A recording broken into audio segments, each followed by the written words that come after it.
When Lionel Messi's much-anticipated India tour reached Kolkata on Saturday, expectations were high and emotions were already running ahead of logistics.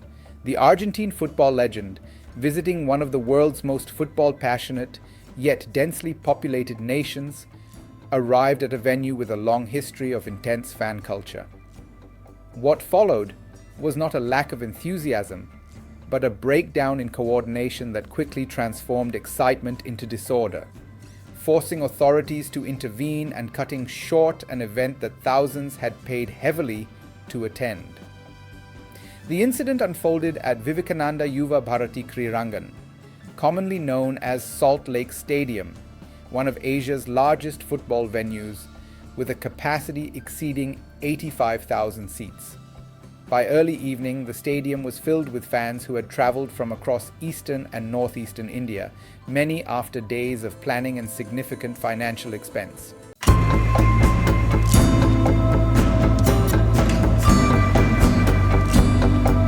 Messi had been scheduled to spend 45 minutes at the Kolkata event as part of his GOAT India Tour 2025, a multi-city visit that included football clinics, cultural appearances, and charitable initiatives. Instead, his time inside the stadium was limited to roughly 20 minutes, far shorter than what ticket holders had been promised. Ticket prices ranged from approximately 3,500 Indian rupees, equivalent to about $38.65, to much higher figures on secondary markets, where some fans reported paying as much as $130. To put this into perspective, the lower tier ticket price alone exceeded half of the average weekly income in India, according to government labor statistics.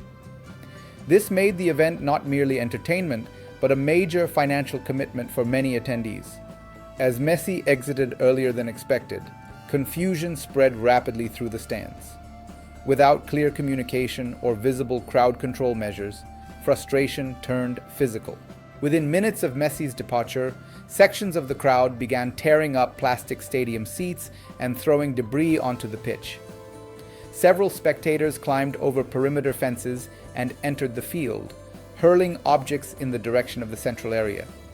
Riot police were soon deployed to regain control, forming human barriers and escorting officials to safety. The scale of the disturbance was amplified by the stadium's size and its history. Salt Lake Stadium has previously witnessed crowd violence, most notably during a 2012 Kolkata derby between East Bengal and Mohun Bagan, which had to be abandoned after a brick thrown from the stands seriously injured a player. That precedent underscored long-standing concerns about crowd management at high-profile football events in the city. As the situation stabilized, law enforcement moved swiftly against those responsible for organizing the event. Satadru Dutta, identified as the chief organizer, was detained by police for questioning. The Director General of West Bengal Police confirmed that authorities were treating the incident as a case of severe mismanagement rather than spontaneous unrest alone. Officials indicated that the organizer had formally committed in writing to ensuring that all tickets sold would be refunded. This pledge came amid mounting pressure from fans, political leaders, and national media outlets questioning how an event involving one of the world's most famous athletes could unravel so completely. A formal police probe was ordered to determine accountability, assess security failures, and prevent similar incidents in the future. Behind the images of torn seats and riot shields were deeply personal stories. Fans had traveled extraordinary distances to witness Messi in person, many seeing him for the first time.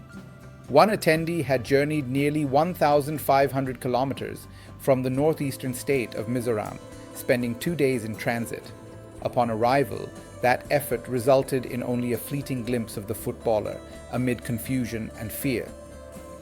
From a crowd management standpoint, experts note that such disappointment is a known catalyst for unrest when expectations, costs, and emotional investment collide without adequate communication or security buffers. The incident quickly escalated into a political issue within West Bengal, which is governed by the Trinamool Congress. Chief Minister Mamata Banerjee, who was en route to the stadium when chaos broke out, publicly acknowledged the failure and issued an apology to Messi and to fans across the country. She announced the formation of a special committee tasked with conducting a detailed inquiry, assigning responsibility, and recommending safeguards for future international events. Her response highlighted the reputational damage such incidents can cause, not only to state authorities, but to India's ability to host global sporting figures. Kolkata occupies a unique position in Indian football history. Alongside Kerala and Goa, West Bengal has sustained one of the country's most passionate football cultures in a nation otherwise dominated by cricket. Clubs like East Bengal and Mohun Bagan boast fan bases that rival major European teams in loyalty and intensity. The city has also hosted Argentine legends before. Diego Maradona visited Kolkata twice and in 2017 unveiled a statue of himself holding the World Cup, drawing tens of thousands of admirers. Messi himself captained Argentina at Salt Lake Stadium in 2011. Securing a 1-0 victory over Venezuela in a friendly match. Earlier, on the same day as the riot, Messi had virtually unveiled a 70-foot statue of himself in the city, underscoring Kolkata's symbolic importance on the tour. Later that evening, Messi arrived in Hyderabad, marking the second major stop of the GOAT India tour. The difference was immediately evident. In Telangana, a Congress-led state government, the event unfolded smoothly and cordially, offering a sharp contrast to the breakdown seen in Kolkata under the TMC administration. Messi was formally welcomed by Telangana Chief Minister Revanth Reddy at the historic Taj Falaknuma Palace before appearing at the Rajiv Gandhi International Stadium, which was nearly filled to capacity. Security arrangements, crowd flow, and scheduling proceeded without disruption, allowing the footballer to engage fully with fans. The Hyderabad event also carried political visibility.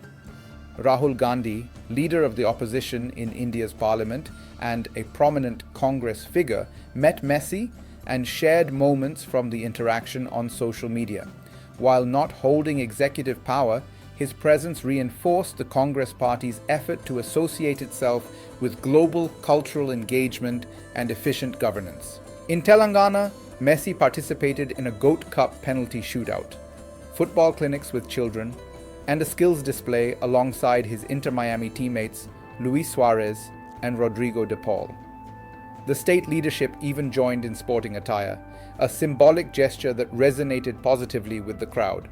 Large-scale international appearances are logistical challenges anywhere, but especially in India, where population density, emotional fan culture, and limited physical infrastructure often intersect. Experts emphasize that successful events depend not only on security personnel, but also on transparent scheduling, real-time communication, and realistic audience expectations.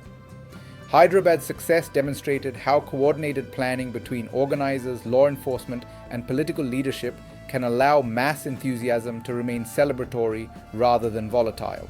The Kolkata incident has since become a case study in how not to manage global sporting appearances.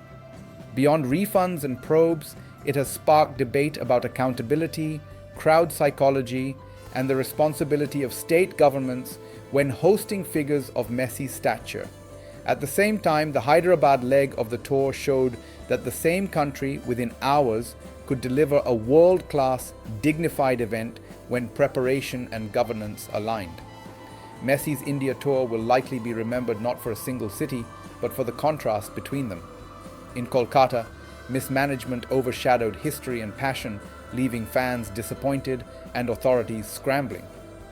In Hyderabad, organization and hospitality allowed football to take center stage, reminding observers what such visits are meant to celebrate.